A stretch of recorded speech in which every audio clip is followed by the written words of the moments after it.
धोने वाली बहू। शादी के पहले से ही विभा को कपड़े धोने का बड़ा शौक था। कभी नल के नीचे तो कभी तालाब के पास। अरे मेरी नीली वाली लुंगी नहीं दिख रही है।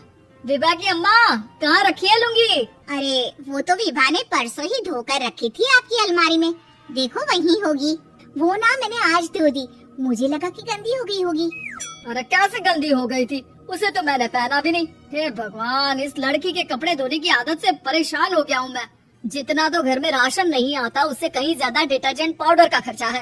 इसकी शादी करवा दो, शादी जाए अपने घर में ही करे काम, फिर चाहे घर के कपड़े धोने हो या पूरे गांव के।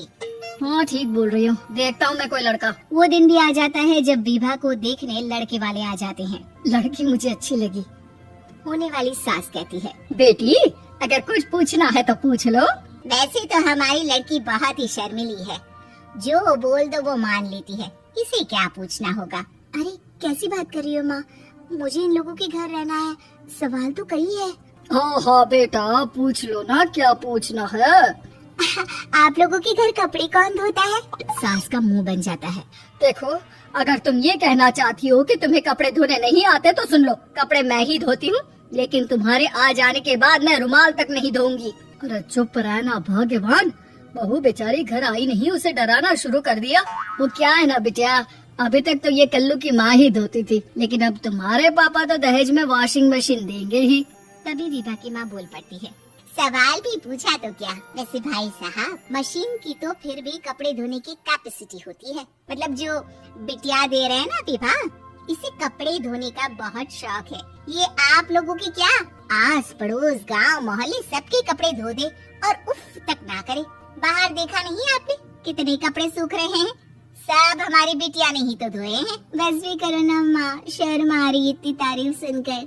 और तो और एक दाग निकाल कर दिखाओ तो मान जाओ। हाँ अच्छा अच्छा, माफ करना बेटा, मैंने गलत समझा, हमें तो रिश्ता बहुत पसंद है।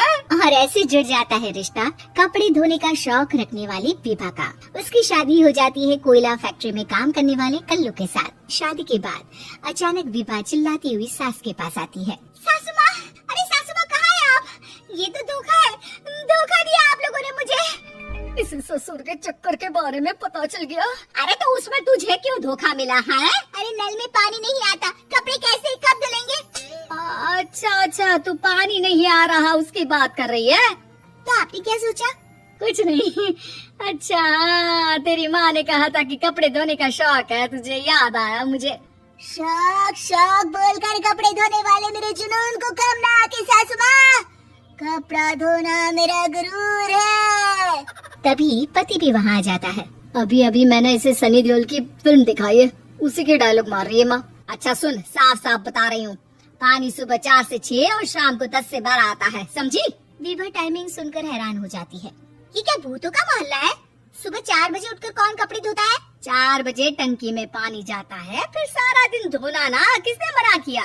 अरे कैसी बात कर रही है? 200 लीटर की टंकी में कितने कपड़े धो लूंगी मैं, सुबह ही उठ जाऊंगी मैं। अब क्या था, विभा सुबह 4 से लेकर रात के 12 बजे तक कपड़े ही धोती रहती। एक रोज सास पड़ोस से निकलकर कहीं जा रही होती है कि साथ वाली कहती है, हाँ कल्लू की माँ, जरा ये बताओ कि 2 साड़ी है, 2 ब्लाउज और एक पेटीकोट और एक नाड़ी वाला लंबा कच्छा। हाँ तो? अरे तो क्या, कितना लोगी धुलाई ये बताओ। धोबन दिख रहे हैं हम क्या? हमारे पति सरकारी नौकरी से अभी अभी रिटायर हुए हैं और बेटा सुपरवाइजर है कोयला फैक्ट्री में। धोबन समझ रखा है हमें?